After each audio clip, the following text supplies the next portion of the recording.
Welcome to L&D Superfood, an ETHR World initiative designed to deliver a power-packed dose of insights, trends, and strategies to elevate learning and development practices. Much like a superfood, this exclusive series provides the essential nutrients for L&D professionals to thrive in a fast-evolving workspace.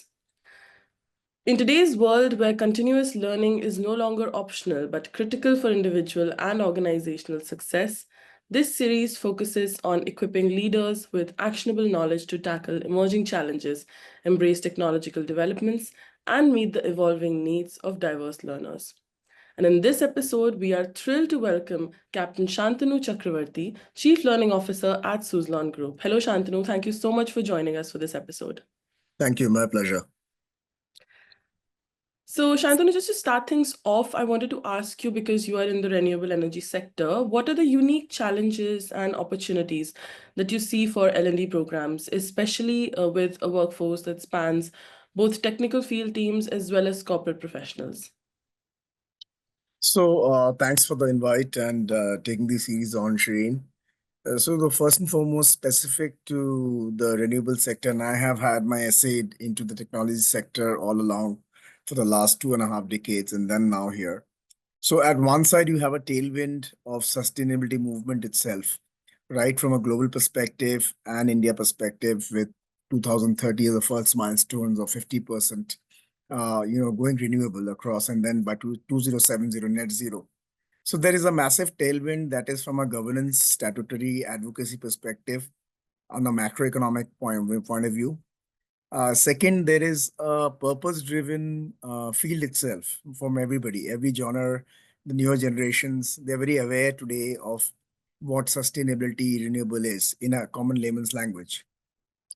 Specific to renewable in India, since I am part of a by nature renewable company, but more specifically in the wind arena, wind by itself has challenges because we do not have very many wind states which are logically conclusive for generating power.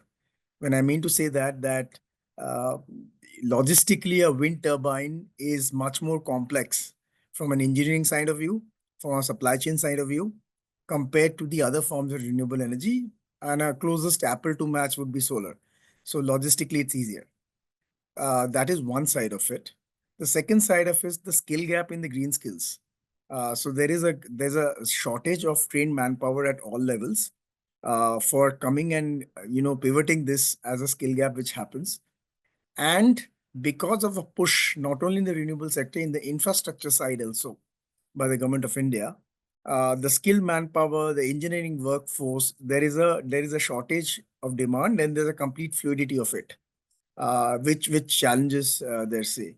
So we are in a very sweet spot of having a very robust demand pipeline, which is being governed by a lot of factors. But on the other side, the geopolitics, the supply chain issues, as well as the skilled gap of skilled manpower per se, is becomes a challenge at times to fulfill those.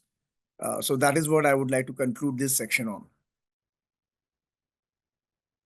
Yeah, that is really interesting. This is completely unique to whatever we've heard before for this question in the previous sessions.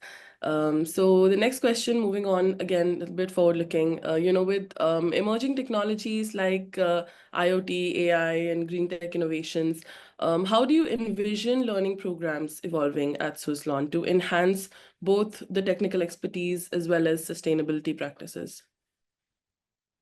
See, at one side, like I said, that ESG parameters being because we are a company which is responsible, like a preacher trying to preach to the choir. So we cannot be talking about green and sustainable when we ourselves in a company. Having said that, the workforce that I have encountered in the engineering section or in this particular organization over my last foray into global organizations, which are much more mature. So, we have sites which are quite remote, wherein our workforce is working out of. It is around the clock kind of a power because we are in the power sector. accessibility for a lot of infrastructure like internet connections stuff may be challenges thereof.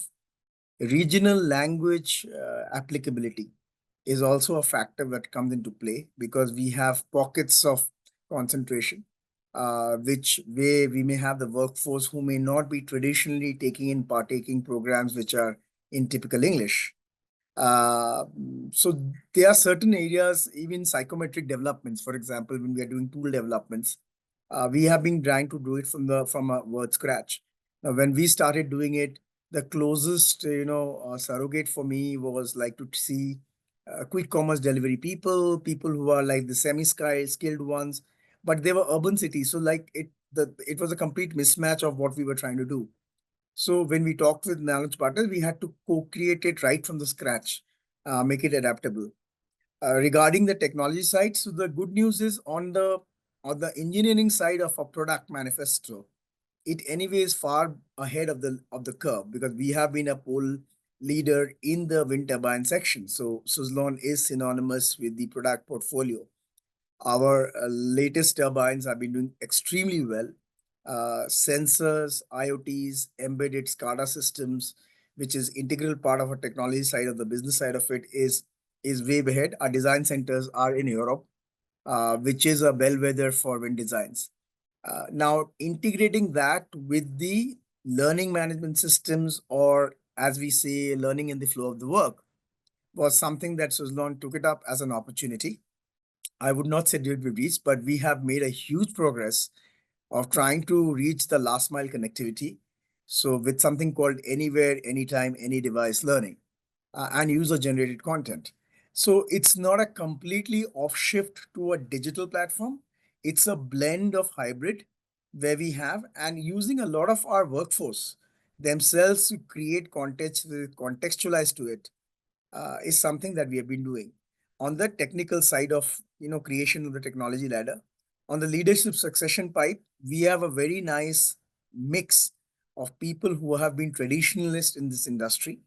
We have a huge inflow of talent which have come across span industries and trying to create pipelines of ring fencing the high pot talents from the mid level to the senior leadership of N-1. We have tied up with premier B schools across to run those programs.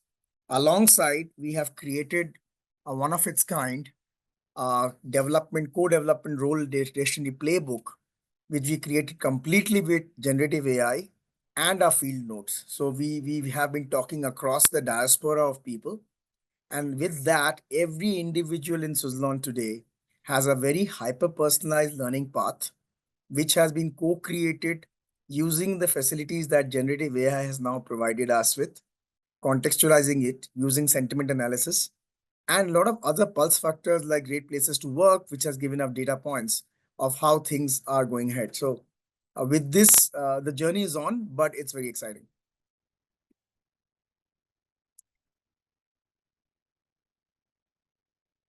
Thank you so much, Shantanu. And now, moving on to my next question. How do you foster a culture of continuous learning among your workforce, particularly when, as you've mentioned multiple times, that you're working with employees who have very diverse educational and technical backgrounds? So, like anything, culture is culture is one of the most open books that an organization or a country or a set of people can have, but it cannot be easily aped and copied. I may want to, copy a particular culture, but it needs, and then you would have micro cultures which come in from various sets of people. So I think for me, as heading the learning function, I think learning per se should be very invisible. It should not be, it should be ubiquitous, it should be there, but it should be felt. Uh, a push methodology quite doesn't work with the adult workforce. Secondly, this is not a typical technology spreads which I worked in my earlier organization, which were high tech companies, which is like coding skills or something like that. It's more of a technology oriented in the technology space and managerial. So we have the buddies, we have the mentors, we have a lot of these platforms which gives empowerment to these people to learn on the fly. We have integrated with modalities which people use. For example, we constantly, my role is to look at how adoption would work without being very pushy. Which day of the week which time of the day, which medium of the content that is being pushed should be very ubiquitous. So it should be seamless, as long as, because the friction is the enemy of adoption. That's what we realize. A lot of the data points that we do is more of a designer as a team here, which looks into how consumer behavior works. How do I get into Netflix? How do I look at slow running YouTube video, which may be more than 3 minutes, where the adaptation spans are very less, and empowering people using. So, for example, integrating things like WhatsApp into our system. Not the we have taken WhatsApp for business, WhatsApp for education, which integrates there, and creating user generated videos. We are also doing something called assisted guidance, wherein we are trying out and experimenting with mixed reality, where we do not, it can disrupt the entire skill manpower pyramid. For example, it's like a surgeon sitting in the US guiding a surgeon in India through real time guidance, not through a webcam, through an assisted guided mixed reality glasses, like what Meta has launched. So these are things which we are doing.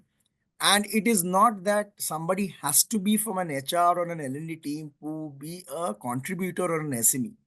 We are allowing that by giving governance rules to our people to be able to. So even the toolbox talks, or let's say safety, is of very prime importance for us. Because we work at various dangerous heights, safety has to be. So it's more of a mindset shift, and it takes time, but we are getting there. Thank you so much, Shantanu. That was a really interesting perspective on continuous learning. Okay, Shantanu, now we're entering our rapid fire round where I will just be firing some quick questions your way. And here is the first one. If you can just share a instance of employee feedback that shifted your perspective or approach to designing L&D programs in a meaningful way. I think the urge and the adoption to the learning programs itself, and unique headcount. That is something which we started tracking. Not the coverage, not the training mandates. It is the unique headcount of every employee, every time, every month on month, how much of consumption they do in the forum. Okay, and what is that one tool or resource that you consider indispensable in creating an effective learning ecosystem? I think curiosity. Curiosity is will make you hungry, and that is something that is a DNA that needs to be there. Okay, and my last question, how do you see the role of L&D evolving in the renewable energy industry over the next 5 years, especially in response to advancements in technology and the global push for sustainability? I see L&D more to be integrated and marriageable with the huge amount of instrumentation digital cluster that already exists in the ecosystem. We are in the power sector. So integrating that in the learning in the work of flow should be like the blood flowing through the veins. That's how I see L&D in the near future. That is a very, very interesting insight, Shantanu. And now thank you so much for joining us for this episode of ETHR World's L&D Superfood. It's been an absolute pleasure chatting with you. And now to our viewers, please stay tuned to ETHR World Superfood for more exciting episodes as we dive deeper into the world of L&D and bring you more insights from the top professionals in the industry. Catch our other episodes from the series on our YouTube channel in our L&D Superfood playlist. And until next time, keep learning and keep growing. Thank you so much for joining us.